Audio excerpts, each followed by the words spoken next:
Hi hello അസ്സലാമു അലൈക്കും welcome back.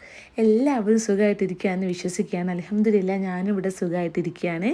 ഇനി നമുക്ക് സിമ്പിളായിട്ട് ഉണ്ടാക്കാവുന്ന ഒരു ബ്രേക്ക്ഫാസ്റ്റിൻ്റെ റെസിപ്പി നോക്കാം. പെട്ടെന്ന് നമുക്ക് ഉണ്ടാക്കിയെടുക്കാം, ഒട്ടും തന്നെ സമയം കളയാതെ.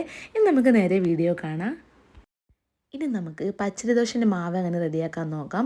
ഞാനിവിടെ 1 കപ്പ് പച്ചരിയാണ് എടുത്തിട്ടുള്ളത്. ഇതിൻ്റെ കൂടെ തന്നെ ഒരു 1/4 ടീസ്പൂൺ ഉലുവയും കൂടി ചേർത്ത് ഇതെല്ലാം കൂടി നന്നായിട്ടൊന്ന് കഴുകിയിട്ട് ഒരു 3-4 മണിക്കൂർ നമുക്ക് നന്നായിട്ടൊന്ന് സോക്ക് ചെയ്തെടുക്കണം. അങ്ങനെ ഞാനിതാ 3-4 മണിക്കൂറിന് ശേഷമാണ് പിന്നെ വീഡിയോ ഷൂട്ട് ചെയ്തിട്ടുള്ളത്. ഇത് നന്നായിട്ടൊന്ന് സോക്കായി വന്നിട്ടുണ്ട്. ഇനി നമുക്ക് മിക്സിയുടെ ജാറിലേക്ക് നമ്മൾ ഈ സോക്ക് ചെയ്ത് വെച്ചിട്ടുള്ള പച്ചരിയും ഇതിൻ്റെ കൂടെ തന്നെ ഒരു 1/2 കപ്പ് അവിലും 1/2 കപ്പ് തേങ്ങയും കൂടി എടുക്കുന്നുണ്ട്. നിങ്ങൾ എത്രയാണോ പച്ചരി എടുക്കുന്നത് അതിൻ്റെ ഡബിളായിട്ടാണ് അരിയും അവിലും കൂടി എടുക്കേണ്ടത്.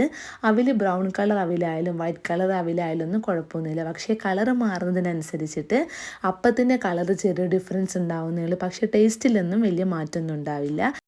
ഞാനിവിടെ എടുത്തിട്ടുള്ളത് ബ്രൗൺ കളർ അവിലാണ്. ഇത് നന്നായിട്ടൊന്ന് കഴുകിയിട്ട് ആ വെള്ളം നന്നായിട്ടൊന്ന് പിഴിഞ്ഞ് മാറ്റിയിട്ട് വേണം കേട്ടോ നമ്മൾ അരക്കപ്പ് എടുക്കാനായിട്ട്. ഇനി നമുക്കിതിലേക്ക് ആവശ്യത്തിനുള്ള വെള്ളം കൂടി ചേർത്ത് നന്നായിട്ടൊന്ന് ഫൈൻ പേസ്റ്റ് ആക്കിയിട്ട് നന്നായിട്ടൊന്ന് അരച്ചെടുക്കണം. വെള്ളം ചേർക്കുന്ന സമയത്ത് ഒരുപാട് വെള്ളമൊന്നും ചേർക്കരുത്. നല്ല തിക്കായിട്ടുള്ള മാവായിട്ടാണ് നമ്മൾ അരച്ചെടുക്കേണ്ടത്. നിങ്ങൾക്ക് കാണുമ്പോൾ മനസ്സിലാകുന്നുണ്ടാവും മാവിൻ്റെ ഒരു തിക്നെസ്. ഇനി നമുക്ക് ഈ മാവ് ഒരു 8 മണിക്കൂർ ഒന്ന് റെസ്റ്റ് ചെയ്യാൻ വേണ്ടിയിട്ട് വെക്കണം. ഇങ്ങനെ വെക്കുന്നത് എന്തിനാണെന്ന് വെച്ചിട്ടുണ്ടെങ്കിൽ നമ്മൾ ഈ മാവൊന്ന് പൊങ്ങിയിട്ട് അത്യാവശ്യം നന്നായിട്ടൊന്ന് സോഫ്റ്റായി വരാൻ വേണ്ടിയിട്ടാണ്. അങ്ങനെ അത് ഒരു 8 മണിക്കൂറിന് ശേഷം നന്നായിട്ടൊന്ന് നമ്മുടെ മാവ് സോഫ്റ്റായി വന്നിട്ടുണ്ട്. ഇനി നമുക്കിതിലേക്ക് ആവശ്യത്തിനുള്ള ഉപ്പും കൂടി ചേർത്ത് നന്നായിട്ടൊന്ന് മിക്സ് ചെയ്തെടുക്കണം. ഇപ്പം നമ്മുടെ ദോശൻ്റെ ബാറ്റർ ഇവിടെ റെഡി ആയിട്ടുണ്ട്. ഈ ഒരു തിക്നെസ്സിലാണ് കേട്ടോ മാവ് വേണ്ടത്. ഞാനിതാ ഫ്ലെയിം ഓൺ ആക്കിയിട്ട് ഒരു പാൻ ചൂടാവാനായിട്ട് വെച്ചിട്ടുണ്ട്. ഇത് ചൂടാവുന്ന സമയത്ത് ഓരോ തവി മാവ് ഒഴിച്ചിട്ട് വേണം ചുട്ടെടുക്കാനായിട്ട്. ഞാനിവിടെ ഏകദേശം ഒരു കുട്ടി ദോശൻ്റെ സൈസിലാണ് ദോശ ഉണ്ടാക്കിയെടുക്കുന്നത്. നിങ്ങളുടെ ഇഷ്ടത്തിനനുസരിച്ച് നിങ്ങൾക്ക് നോർമൽ ദോശ പോലെ നന്നായിട്ട് പരത്തി കനം കുറഞ്ഞ രീതിയിൽ ചുട്ടെടുക്കാൻ കുഴപ്പമൊന്നുമില്ല. അങ്ങനെ ഞാനിതൊരു തവി മാവ് ഒഴിച്ചിട്ടുണ്ട്. ചെറുതായിട്ട് ബബിൾസൊക്കെ വരുന്ന സമയത്ത് ഇതിലേക്ക് ഞാനിത് കുറച്ച് നെയ്യൊന്ന് സ്പ്രെഡാക്കി കൊടുക്കുന്നുണ്ട്.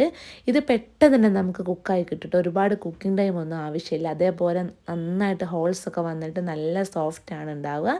ഇനി നമുക്കിത് ചെറുതായിട്ടൊന്ന് മറിച്ചിട്ടും കൂടി എടുക്കണം. ഈ നെയ്യും കൂടി ചേർക്കുന്ന സമയത്ത് ദോശയ്ക്ക് അടിപൊളി ടേസ്റ്റാണ് കേട്ടോ. അത്രയ്ക്ക് രസമാണ് കഴിക്കാനായിട്ട്. അങ്ങനെ ഇതാ നമ്മുടെ ദോശ 2 സൈഡൊന്നും കുക്കായപ്പോൾ ഞാനിതാ മറ്റൊരു പ്ലേറ്റിലേക്ക് മാറ്റുന്നുണ്ട്. ഇനി നമുക്ക് ബാക്കിയുള്ള മാവും കൂടിയും ഇതേപോലെ ഒഴിച്ചിട്ട് നമുക്ക് ദോശ ഒന്ന് റെഡിയാക്കി എടുക്കണം. ഇത് കുട്ടികൾക്ക് ടിഫിൻ ബോക്സിലും അതേപോലെ സ്നാക്സ് ബോക്സിലൊക്കെ കൊടുത്തു വിടാൻ പറ്റിയിട്ടുള്ള നല്ലൊരു ഐറ്റമാണ്. സ്നാക്ക് ബോക്സ് കൊടുത്തു വിടുന്ന സമയത്ത് കുറച്ച് നെയ്യോ അതേപോലെ കുറച്ച് തേന് കൂടി സ്പ്രെഡാക്കി കൊടുക്കുകയാണെങ്കിൽ അവർക്ക് എന്തായാലും ഇഷ്ടപ്പെടും. നിങ്ങൾ എന്തായാലും ഒന്ന് ട്രൈ ഔട്ട് ആക്കി നോക്കുക. മസ്റ്റ് ട്രൈ ആയിട്ടുള്ളൊരു ഐറ്റം കൂടിയാണ്. ഞാനിത് കട്ട് ചെയ്തും കൂടി ഒന്ന് കാണിക്കുന്നുണ്ട്. ഉള്ളൊക്കെ നല്ല സോഫ്റ്റായിട്ട് നല്ല ആരൊക്കെ വന്നിട്ടുള്ളൊരു റെസിപ്പിയാണ് കേട്ടോ. എന്തായാലും ഒന്ന് ട്രൈ ഔട്ട് ആക്കി നോക്കുക. നിങ്ങളെ ഫീഡ്ബാക്ക് അറിയിക്കുക. ഇൻഷാ അല്ലാഹ് ഇതേപോലുള്ള സിമ്പിൾ റെസിപ്പീസിനായിട്ട് എൻ്റെ ചാനൽ ഒന്ന് ഫോളോ ചെയ്ത് സപ്പോർട്ട് ചെയ്യാനും കൂടി മറക്കരുതേ.